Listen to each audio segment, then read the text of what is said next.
안녕하세요. 림쌤의 10분 역사에 오신 걸 환영합니다. 저는 여러분의 역사학습 가이드 림쌤입니다. 오늘은 수능 세계사 특강 12번째 시간이고요. 오늘 만나볼 파트는 바로 중세 유럽입니다. 이번 시간부터 본격적으로 유럽 세계의 형성과 변화에 대해 공부해 볼 건데요. 내용이 만만치 않게 많으니까 집중해서 잘 따라오시기 바랍니다.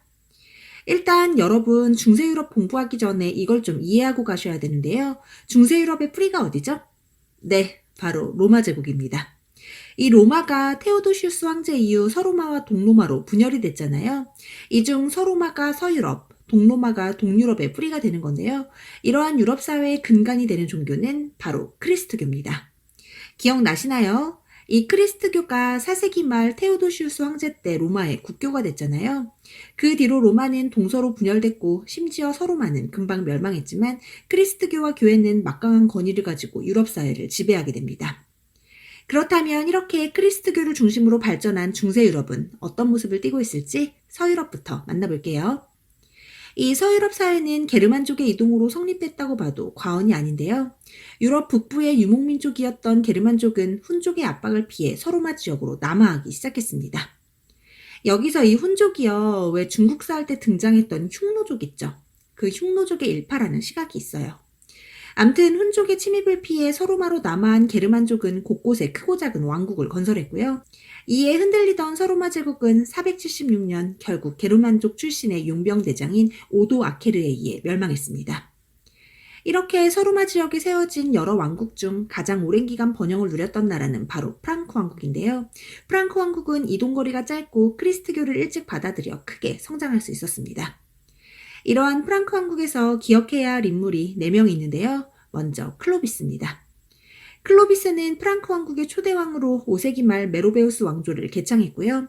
로마 가톨릭교로 개종해 프랑크 왕국의 기반을 닦았습니다. 그리고 쭉 이어지던 프랑크 왕국은 8세기에 등장한 카롤루스 마르텔에 의해 변화하게 되는데요. 이 카롤루스 마르텔 중요합니다. 카롤루스 마르텔은 사실 왕은 아니었어요. 프랑크 왕국의 궁제였는데요. 이 궁제는 궁궐의 재상 정도로 이해하시면 됩니다. 암튼 궁제였던 카롤루스 마르텔은 이슬람 왕조인 우마이야 왕조와의 투르푸아티의 전투에서 승리했고요. 이 공을 인정받아 왕보다 더 큰 권한을 누렸습니다. 이 투르푸아티의 전투 기억나시죠?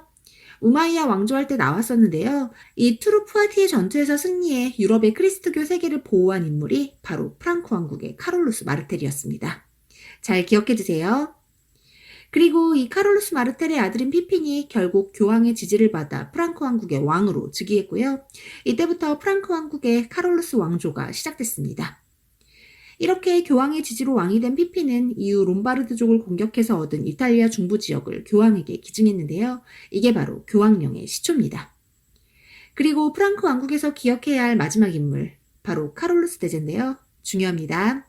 피핀의 아들이었던 카롤루스 대제는 프랑크 왕국의 전성기를 이끈 인물로 옛 서로마 제국의 영토를 대부분 차지했고요. 정복지마다 교회를 건설해 크리스트교를 전파했습니다. 그래서 이러한 카롤루스 대제는 로마 교황으로부터 당신은 서로마의 황제나 다름없다는 인정을 받았고요. 대관식을 통해 교황에게 관을 수여받았습니다. 거기에 카롤루스 대제는 궁정학교를 설립하고 학문과 고전 연구를 후원하는 등 문화 발전에 많은 기여를 했고요. 이에 로마 문화와 크리스트교, 게르만 문화가 융합되며 중세 서유럽 문화의 기틀이 마련됐습니다. 이를 카롤루스 르네상스라고 하기도 하는데요. 이 또한 잘 기억해 두세요. 하지만 이러한 카롤루스 대제가 죽고 난 후 프랑크 왕국은 분할 상속으로 인한 내분이 발생했고요. 베르댕 조약과 메르센 조약이 체결되며 결국 프랑크 왕국은 동프랑크와 서프랑크, 중프랑크로 분열됐습니다.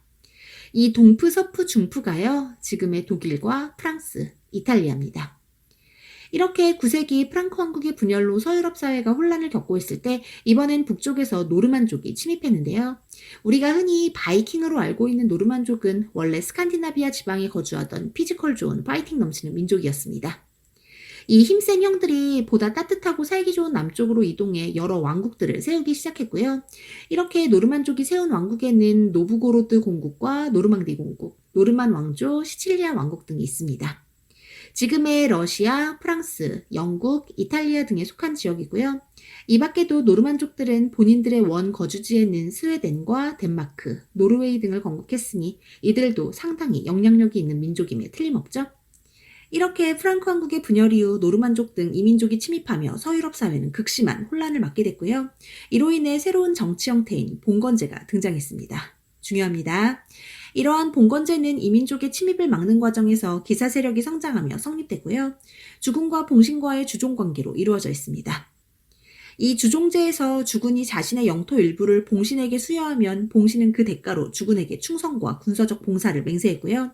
이들의 이러한 관계는 철저한 계약 관계로 쌍방의 의무가 있는 쌍무적 계약 관계였습니다. 이러한 주종제에서는 봉신의 불입권이 인정되는데요. 이게 무슨 말이냐면요. 일단 주군이 봉신에게 봉토를 주고 나면 그 지역에 대한 모든 권한은 봉신에게 있는 겁니다.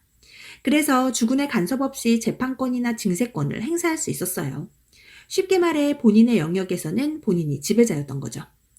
이렇다 보니 당연히 왕권이 약화되고 지방 분권적인 모습을 띠게 됐겠죠. 그리고 이렇게 각각의 봉신에게 수여된 영토를 장원이라고 하고요. 이 장원의 주인을 영주라고 합니다. 그리고 영주는 장원 안에 자신의 성을 비롯해 교회와 방앗간, 대장간 등을 갖춘 촌락을 구성했고요. 장원 안의 토지는 경작지와 공동방목지, 삼림 등으로 구성되어 있었습니다.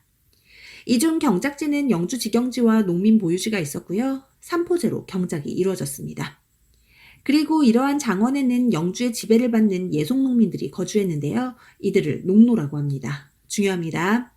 농노란 농민과 노예의 색깔을 둘 다 가지고 있는 계층을 뜻하고요.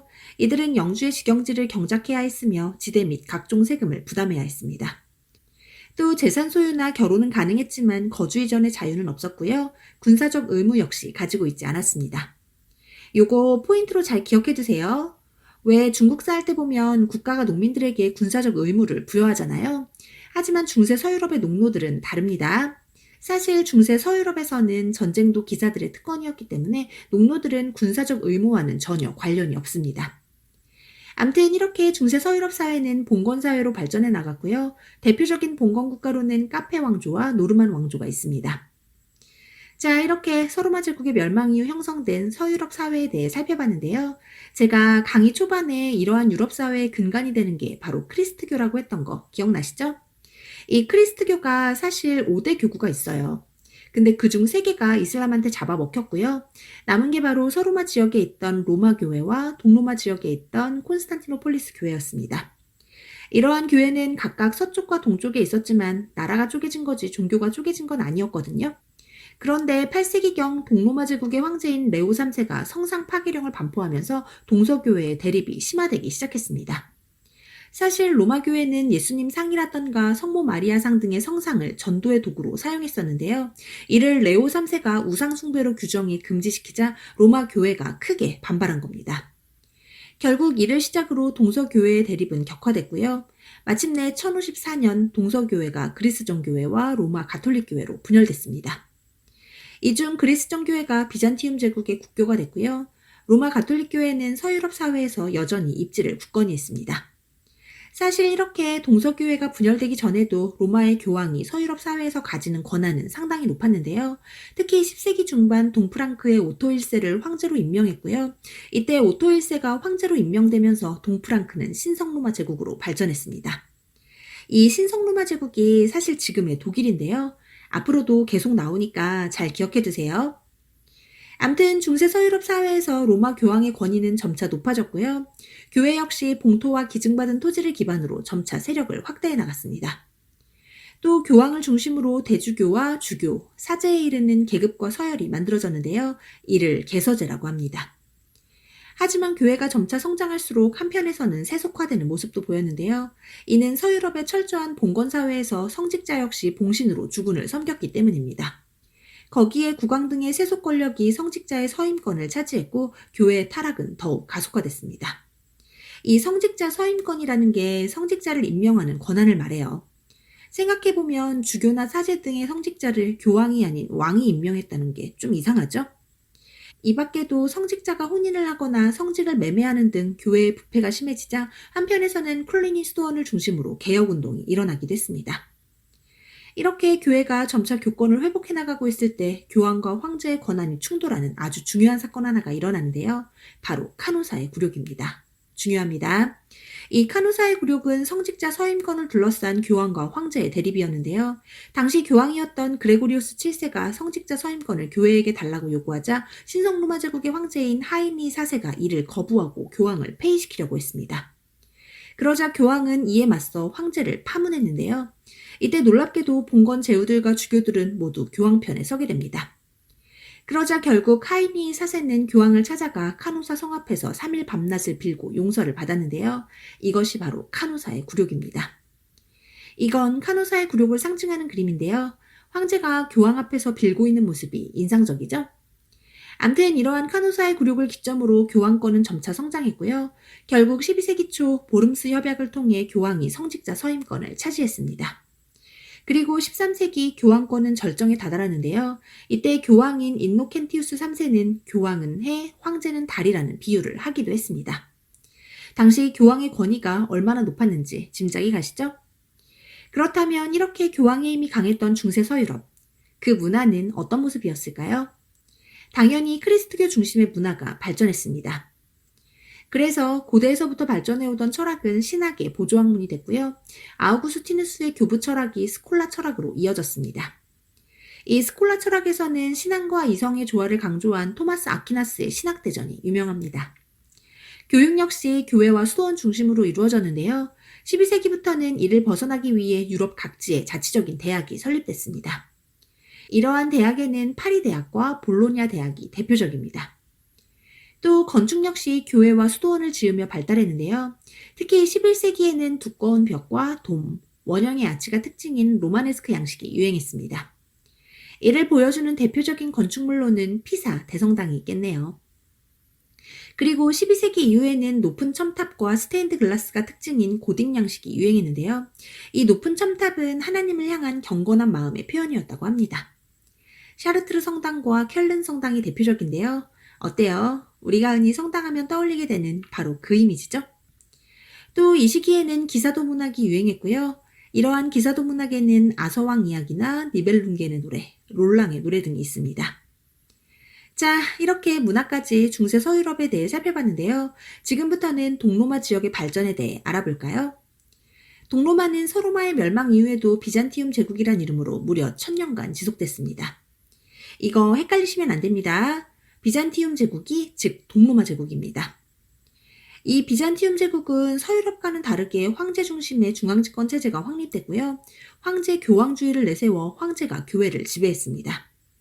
다시 말해 황제가 즉 교황이었다는 겁니다. 이러한 비잔티움 제국의 수도는 콘스탄티노폴리스고요. 동서무역의 중심지로 성장했습니다. 여기가 지금의 이스탄불이죠. 한편 비잔티움 제국은 6세기 유스티니아누스 황제 때 전성기를 맞았는데요. 중요합니다. 이 유스티니아누스는 역시나 전성기를 이끈 왕답게 고대 로마 제국의 영토 대부분을 차지했고요. 유스티니아누스 법전을 편찬하고 성 소피아 성당을 건축했습니다. 잘 기억해두세요. 그리고 유스티니아누스 황제의 사후 비잔티움 제국은 군강군제와 둔전병제를 실시해 나라를 통치했습니다. 이 군강군제는 영토를 여러 개의 군강구로 나눠 황제가 임명한 사령관에게 다스리게 한 제도였고요. 둔전병제는 군역에 종사하는 농민에게 대가로 토지를 지급한 제도로 자영농을 육성하는 데 도움을 주었습니다. 하지만 11세기 이후 귀족과 교회의 대토지 소유가 확립돼 자영농이 몰락하고 국가의 통치력이 약화된 비잔티움 제국은 셀주크 티르크의 침입과 4차 십자군 전쟁에서의 피해로 몸살을 앓게 됩니다. 그리고 결국 15세기 오스만 제국에 의해 멸망했죠. 이러한 비잔티움 제국에서는 그리스 정교를 중심으로 헬레니즘과 로마의 전통을 융합한 비잔티움 문화가 발전했고요. 공용어로는 그리스어를 사용했습니다. 또 그리스 로마 고전에 대한 연구를 지속해 이후 르네상스에 영향을 주기도 했습니다. 그리고 건축과 미술에서는 웅장한 돔과 화려한 모자이크가 특징인 비잔티움 양식이 유행했는데요. 이를 보여주는 대표적인 건축물로는 성 소피아 성당이 있습니다. 요거 유스티니아누스 황제가 지은 거였죠? 그리고 이렇게 발달한 비잔티움 문화는 슬라브족에 전파됐고요. 이후 동유럽 문화 발전에 크게 기여했습니다. 자, 이렇게 동로마 제국인 비잔티움 제국까지 살펴봤는데요. 오늘 준비한 내용 여기까지입니다. 오늘 내용도 만만치 않았죠? 서로 색깔이 다른 중세 서유럽과 동유럽, 이 내용도 잘 정리하시기 바랍니다. 오늘 정말 고생 많으셨고요. 구독과 좋아요는 언제나 감사드립니다. 그럼 안녕, 뿅!